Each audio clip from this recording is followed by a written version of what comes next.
আসসালামু আলাইকুম। সবাইকে স্বাগত জানিয়ে শুরু করছি আমার আজকের রেসিপি। আজকে আপনাদের সাথে শেয়ার করব চুলায় নান রুটি তৈরির সহজ একটি রেসিপি। অনেকেই বলেন ইস্টের গন্ধের জন্য নান রুটি খেতে পারেন না। সঠিক মেজারমেন্টে যদি নান রুটি তৈরি করা হয় কখনো ইস্টের গন্ধ লাগবে না। আশা করি পুরো ভিডিওটি দেখবেন। চলুন দেখে নিই পুরো প্রস্তুত প্রণালী। এখানে একটা মিক্সিং বলে আমি 2 কাপ ময়দা নিয়ে নিচ্ছি। আপনারা চাইলে ময়দার পরিবর্তে আটা দিয়েও তৈরি করতে পারেন। নিয়ে নিচ্ছে এখানে 1/4 কাপ ফুল ক্রিম গুঁড়া দুধ। নিয়ে নিচ্ছে এখানে 1.5 চা চামচ ইস্ট। 2 কাপ ময়দার জন্য 1.5 চা চামচ ইস্ট কিন্তু যথেষ্ট, এর চেয়ে বেশি দেওয়া যাবে না। নিয়ে নিলাম এখানে পরিমাণ মতো লবণ। নিয়ে নিলাম এখানে 1.5 টেবিল চামচ চিনি। নিয়ে নিচ্ছে এখানে 2 টেবিল চামচ ঘি। ঘিটা অবশ্যই দেওয়ার চেষ্টা করবেন। ঘি এবং ফুল ক্রিম গুঁড়া দুধ দিলে কখনো ইস্টের গন্ধ লাগে না, তাই আমি ঘি আর এখানে ফুল ক্রিম গুঁড়া দুধটা ব্যবহার করেছি। তবে যদি ঘিটা না হাতের কাছে থাকে তাহলে আপনারা তেলটা অবশ্যই অ্যাড করবেন।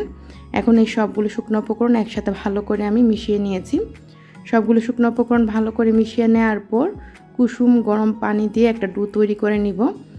পানিটা কিন্তু একদম বেশি কড়া গরম কিংবা ঠান্ডা হওয়া যাবে না, আঙ্গুল ডুবালে সহ্য হয় এরকম কুসুম গরম পানি দিয়ে তারপর ডোটাকে তৈরি করতে হবে। অল্প অল্প পানি দিচ্ছি আর আমি এখানে একটা সফট ডো তৈরি করে নিচ্ছি।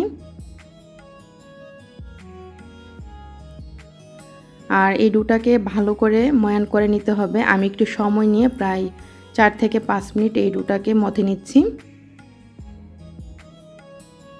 5 মিনিটের মতো ডোটাকে মথে নেওয়ার পর এই ডোটা কিন্তু অনেক সফট একটা ডো হবে, ঠিক এরকম।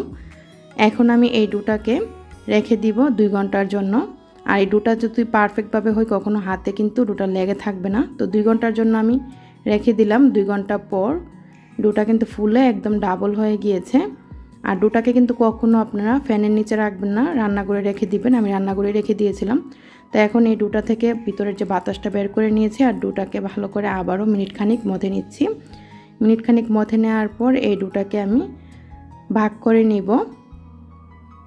আমি একটা বোর্ডের উপর ডোটাকে নিয়ে নিচ্ছি আর একটু লম্বা করে এভাবে একটু রোল করে নিচ্ছি।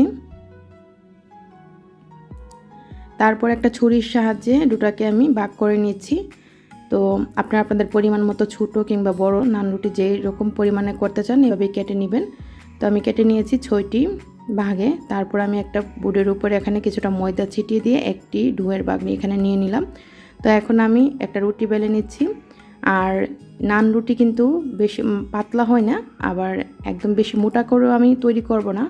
আমি পরোটার যে সামান্য একটু মোটা এরকম করে তৈরি করছি। তো আমাদের এখানে রুটিটা বেলা হয়ে গিয়েছে, ঠিক এরকম হবে মোটাটা। আমি কিন্তু আজকে একদম বেশি মোটা করে নান রুটিটা তৈরি করছি না। তো এখন আমি চলে যাচ্ছি চুলায়।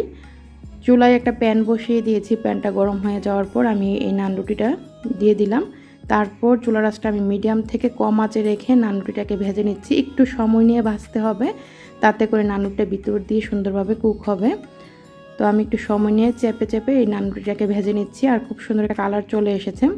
আমি একটু ধৈর্য সহকারে ভেজে নিচ্ছি যাতে করে ভিতরে কাঁচা না থাকে। তারপর তুলে নিয়েছি। আবারও একটা রুটি দিয়ে দিলাম। আর ঠিক একইভাবে আমি সবগুলো রুটি বেলে তারপর এভাবে তাওয়ায় ভেজে নিব। তো এইভাবে একটু চেপে চেপে তারপর রুটিগুলোকে ভেজে নিতে হবে।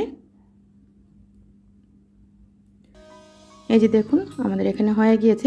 একইভাবে আমি সবগুলো নান রুটি বানিয়ে নিয়েছি। তো আমাদের এখানে নান রুটি তৈরি। আর যেহেতু সামনে ঈদ আসছে, ঈদের দিন সকালে এই নান রুটিগুলো কিন্তু খুব সহজে তৈরি করে নিতে পারেন।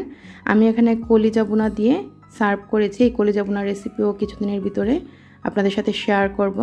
আমার আজকে এই নান রুটি রেসিপিটি আপনাদের কাছে কেমন লেগেছে অবশ্যই কমেন্টে জানাবেন। আর যারা বলেন যে ইস্টের গন্ধের জন্য নান রুটি খেতে পারেন না, অবশ্যই এভাবে তৈরি করবেন, ইস্টের গন্ধ একদম লাগবে না। আশা করি আপনাদের কাছে রেসিপিটি সহজ এবং ভালো লেগেছে। যদি রেসিপিটি ভালো লাগে লাইক কমেন্ট শেয়ার দিয়ে সাথেই থাকবেন। রেসিপিটি দেখার জন্য আপনাদের সবাইকে অসংখ্য ধন্যবাদ। সবাই ভালো থাকবেন, আমার জন্য দোয়া করবেন। আল্লাহ হাফিজ।